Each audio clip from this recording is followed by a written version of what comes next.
Hello guys, welcome back to my new video. तो आज के वीडियो में हम लोग बुक से संबंधित बात करेंगे। तो पिछले लाइव में मैं आप लोगों को बताई थी कि एक प्रॉपर बुक पे वीडियो बनेगा जो जिसमें सारा बुक के बारे में बताया जाएगा कि कौन सा बुक पढ़ना है, कौन सा नहीं पढ़ना है। इससे एक्स्ट्रा आपको कुछ भी नहीं पढ़ना है। आप लोग वीडियो के लास्ट तक बने रहिए ताकि सारा कुछ आपको अच्छे से और आसानी से समझ आए। तो सबसे पहले देखिए, ये 3 बुक है जो मेरे पास है। मैं इस तीनों के बारे में बताऊंगी और 2 बुक और जो फ़िलहाल मेरे पास अवेलेबल नहीं है, तो मैं आपको उसका फ़ोटो दिखाऊंगी और उसके बाद मैं उसके बारे में आपको बताऊंगी। तो आप लोग लास्ट तक बने रहिए। सारा बुक आपको अच्छे से समझना है, कौन सा बुक पढ़ना है, कैसे पढ़ना है, किसको किस तरीके से पढ़ना है।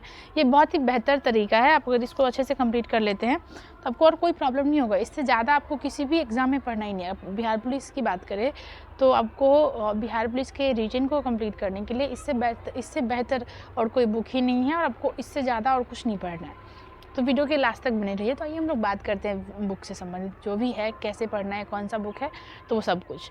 तो सबसे पहले तो ये लुसेंट का बुक है। इसको आप अच्छे से देख लीजिए। बहुत ही अच्छे से इसको सारे स्टूडेंट जानते होंगे क्योंकि किसी भी कंपटीशन का प्रिपरेशन स्टार्ट करने से पहले सबसे पहले इस बुक को करना होता है। आप अगर किसी से भी पूछे कंपटीशन के बुक के बारे में तो सबसे पहले कोई भी इंसान आपको, कोई भी स्टूडेंट आपको सबसे पहले लुसेंट सजेस्ट करेगा कि आपको लुसेंट बहुत बेहतर तरीके से एक एक लाइन इसका बहुत अच्छे से समझना है। ये जीके जीएस के लिए बहुत ही बेहतरीन बुक है। आपको इससे ज़्यादा कुछ और पढ़ना ही नहीं है। आप अगर इसको अच्छे से कंप्लीट कर लेते हैं तो आपको और कोई दिक्कत नहीं होगा। तो सबसे पहले तो ये ना एक तरह का नोट होता है। आपको इसमें से और कुछ नहीं करना है। जो इस बुक में दिया गया है उसको अच्छे से समझ लीजिए, उसके एक एक लाइन को अच्छे से जान लीजिए, फिर आपको कुछ और पढ़ने की ज़रूरत ही नहीं पड़ेगी। इस बुक की खास बात ये है कि देखिए, इसमें हर एक चीज़ एक मतलब बहुत ही अच्छे से व्यवस्थित तरीके से बताया गया है। हर एक चीज़ को टॉपिक वाइज बहुत बेहतर तरीके से समझाया गया है। अगर आप इसको अच्छे से कवर कर लेते हैं तो आपको जीके जीएस के लिए कहीं और किसी भी बुक की ज़रूरत नहीं पड़ेगी। सिर्फ यही लुसेंट ही बहुत ही बेहतर है आपके लिए। आप इसको अच्छे से कर लीजिए, फिर आपको जीके जीएस के लिए कुछ और नहीं करना पड़ेगा। तो ये बुक है लुसेंट की। ये बात लुसेंट का था जो आपको करना ही पड़ेगा। आप किसी भी कंपटीशन की तैयारी कर रहे हैं, बिहार पुलिस हो या फिर कोई और हो, तो सबसे पहले आपको ये बुक करना ही है। इसको बहुत अच्छे से कीजिए, फिर आपको कोई प्रॉब्लम नहीं होगा। जी। एक और बात देखिए, लुसेंट की एक और बात ये है कि आप अगर किसी भी स्टूडेंट के पास बैठते हैं, किसी भी ग्रुप में बैठते हैं, तो जो बहुत ही इंटेलिजेंट स्टूडेंट होता है, जिसकी तैयारी बहुत बेहतरीन होती है, रैंक 1 जो स्टूडेंट आते रहता है, उससे अगर आप बात कीजिएगा ना तो वो आपको यही बोलेगा कि उसका लुसेंट कंप्लीट है। लुसेंट में बहुत कुछ नहीं होता है। लुसेंट में वही होता है जो आप बाहर से किसी टीचर के थ्रू पढ़ते हैं, जहाँ से आप जीके जीएस कंप्लीट करते हैं, सारा कुछ वही होता है। लेकिन एक बार इस बुक को बहुत अच्छे से कंप्लीट करने से ना कॉन्फिडेंस लेवल अच्छा होता है। आप समझ सकते हैं, आपको खुद में लगेगा कि हाँ, मेरा लुसेंट कंप्लीट है, मैं और मेरी तैयारी बहुत अच्छी है, बस और कंप्लीट करना है। उसके लिए खुद में कॉन्फिडेंस लाने के लिए लुसेंट एक बहुत ही अच्छा बुक है। तो लुसेंट कंप्लीट करना है आपको सबसे पहले और बहुत अच्छे तरीके से कंप्लीट करना है।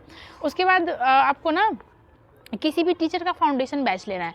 आप खान सर का ले लीजिए या फिर रोशन आनंद सर का ले लीजिए, जिनका भी हो, जिनकी बातें आपको बेहतर तरीके से समझ आती है, उनका फाउंडेशन बैच ले लीजिए। और उसके बाद जो उनका फाउंडेशन बैच का नोट होता है उसको बहुत अच्छे से कीजिए।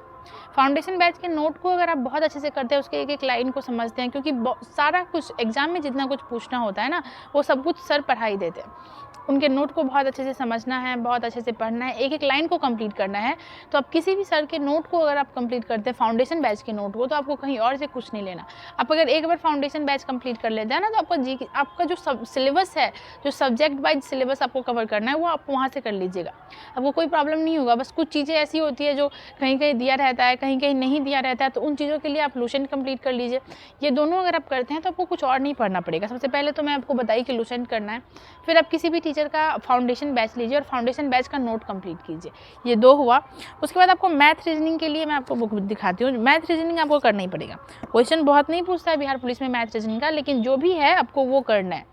ये देखिए, किरण पब्लिकेशन का बुक है, बहुत ही अच्छा बुक है। बहुत ज़्यादा आपको नहीं पढ़ना है, लेकिन इसमें टॉपिक वाइज कुछ चीज़ें बहुत अच्छे से समझाई गई है, जो एग्ज़ाम के व्यू से बहुत अच्छा है। इस बुक को अगर आप बनाते हैं, अच्छे से पढ़ते हैं, तो आपको किसी टीचर की हेल्प नहीं लेनी पड़ेगी। इसमें समझाया बहुत बेहतरीन तरीके से गया है। आप बहुत अच्छे से समझ लीजिएगा। आप जब इस बुक में जो क्वेश्चन दिया जाता है वो सिर्फ एग्ज़ाम के व्यू से दिया जाता है। एग्ज़ाम में जिस तरह से क्वेश्चन रहते हैं, जिस पैटर्न से रहते हैं, जिस तरीके से रहते हैं ना, वो सारा कुछ इस बुक से आपको मिल जाएगा। तो मैथ और रीजनिंग के लिए आपको इससे ज़्यादा कुछ नहीं पढ़ना। कुछ क्वेश्चन होता है मैथ रीजनिंग का, बहुत नहीं होता, लेकिन अगर आप वो छोड़ देते हैं तो आप बहुत सारे स्टूडेंट से पीछे रह जाइएगा। जितना सब करता है उतना ही कर पाइएगा। तो एग्ज़ाम में कॉम्पिटिशन में एक नंबर, दो नंबर बहुत मैटर करता है। तो आपको ये अच्छे से कंप्लीट कर लेना है। इससे आपका मैथ और रीजनिंग दोनों कवर हो जाएगा। और उसके बाद मैं आपको बता रही हूँ, आपको एनसीईआरटी का ये कवर करना है। एनसीईआरटी का सार संग्रह बहुत ही अच्छा बुक है, वन लाइनर फैक्ट है ये। अगर आप इसको कवर करते हैं, ये एनसीईआरटी का, इसमें वन लाइनर फैक्ट बहुत बेहतर तरीके से दिया गया है। इसको आप अच्छे से कवर करते हैं तो आपको कुछ और बाहर से नहीं पढ़ना पड़ेगा। इसमें बहुत अच्छे से मतलब एक लाइन करके सारा सब्जेक्ट, मतलब सारा फैक्ट बहुत ही बेहतर तरीके से समझाया गया है। तो आप ये पढ़ लीजिए एनसीईआरटी का, या फिर मैं आपको एक और बुक बताती हूँ। देखिए एक मिनट, आप ये देखिए, वन लाइनर फैक्ट के लिए ये बहुत अच्छा बुक है। आपको दिख रहा होगा, मेरे पास ये बुक नहीं था अभी, तो इसलिए मैं आपको बताई हूँ कि बुक भी दिखाऊंगी। तो एक बार इसको समझिए अच्छे से। एक मिनट रुक जाइए, मैं ये देखिए, हाँ, बहुत ही अच्छा बुक है। आप अगर इसको कर लेते हैं या फिर ये सार संग्रह जो है एनसीईआरटी का, इसको कर लेते हैं, इस दोनों में से आपको कोई एक करना ही पड़ेगा। ये बहुत ही बेहतर तरीका होता है अपने आप को, मतलब जितना आप जानते हैं उस चीज़ को और डेवलप करने का और बेहतर तरीके से समझने का, ये बहुत ही अच्छा चीज़ है। वन लाइनर फैक्ट है, आप इसको आसानी से समझ सकते हैं, आसानी से पढ़ भी सकते हैं। तो आपको ये सारा कंप्लीट करना है। उसके बाद मैं एक बताती हूँ, जब आपका ये सारा सब्जेक्ट कवर हो जाता है तो फिर आपको प्रैक्टिस शीट बनाना पड़ेगा।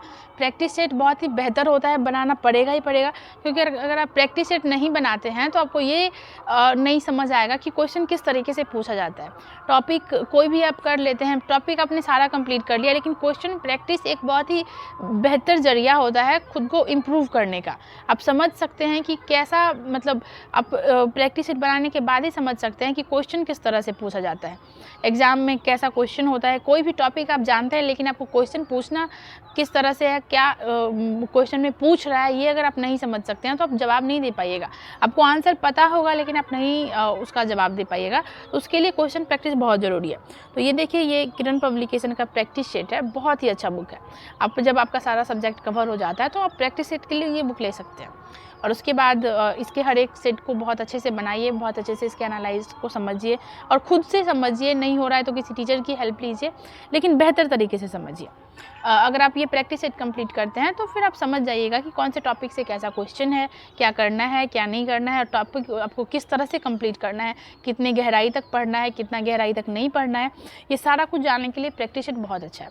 तो ये जो आपको बुक के बारे में मैं बताई हूँ, दो बुक ऐसे दिखाई भी हूँ, और ये 3 है। देखिए, इन चीज़ों को आप अच्छे से कवर कर लेते हैं तो बुक को बिहार पुलिस के लिए कुछ और नहीं पढ़ना। ये तीनों बुक और वो 2, इस सब को अगर आप कंप्लीट करते ये 4 या 5 बुक है, इसको फिर आपको कुछ और नहीं पढ़ना पड़ेगा, काफ़ी है। और जिन लोगों का ये कवर हो गया है वो अपने फिज़िकल पे ध्यान दें। फिज़िकल में जो करना है, रनिंग करना है, जंप करना है, इन चीज़ों पे फोकस कीजिए, क्योंकि बिहार पुलिस का एग्ज़ाम में जो मेरिट होता है ये इसके फिज़िकल पे बनता है। हाँ, तो बता रही थी कि इसका मेरिट इसके फ़िज़िकल पे बनता है। ये जो आप रिटेन कंप्लीट कीजिएगा, उसके बाद आपका फ़िज़िकल में जितना नंबर होगा उसके हिसाब से आपका मेरिट बनेगा। तो बेहतर आपको फ़िज़िकल पे करना है, फ़िज़िकल में ज़्यादा नंबर लाना है, फिर आपका रिज़ल्ट उस पर डिपेंड करता है, ना कि रिटेन पे। रिटेन तो सिर्फ एक क्वालिफ़ाई करना है रिटेन आपको, उसके बाद फ़िज़िकल पे ध्यान देना। तो रिटेन के लिए जो मैं आपको बताई हूँ बुक, एक तो प्रैक्टिस सेट है, प्रैक्टिस सेट तो लास्ट में करना होता है। उसके बाद ये जो बुक बताई हूँ ये देख लीजिए दोबारा से। सबसे पहले तो आपको किसी भी सर का फाउंडेशन बैच करना है, उसका नोट कंप्लीट करना है। फिर ये एनसीईआरटी का सार संग्रह कंप्लीट करना है। फिर ये मैथ रीजनिंग के लिए किरण पब्लिकेशन का बुक है, इसको कंप्लीट करना है। और लुसेंट, ये बहुत ही बेहतर है और इसको किसी भी हाल में कंप्लीट करना है। इन सारे किताब को अगर आप अच्छे से पढ़ लेते हैं तो वो कुछ और नहीं पढ़ना पड़ेगा, ये रिटेन के लिए काफ़ी है। तो इन चीज़ों को आप अच्छे से कवर कर लीजिए। उसके बाद जो प्रैक्टिस सेट बताई हूँ उसको कीजिए। आपको खुद देखिएगा कि आप में बहुत ज़्यादा बदलाव है और बेहतर कर रहे हैं। तो आप आज के वीडियो में मैं आप लोगों को इतना ही बता रही थी। कुछ पूछना हो, कोई सवाल हो तो आप हमें कमेंट कीजिए, हम आपके सारे सवालों का जवाब देंगे।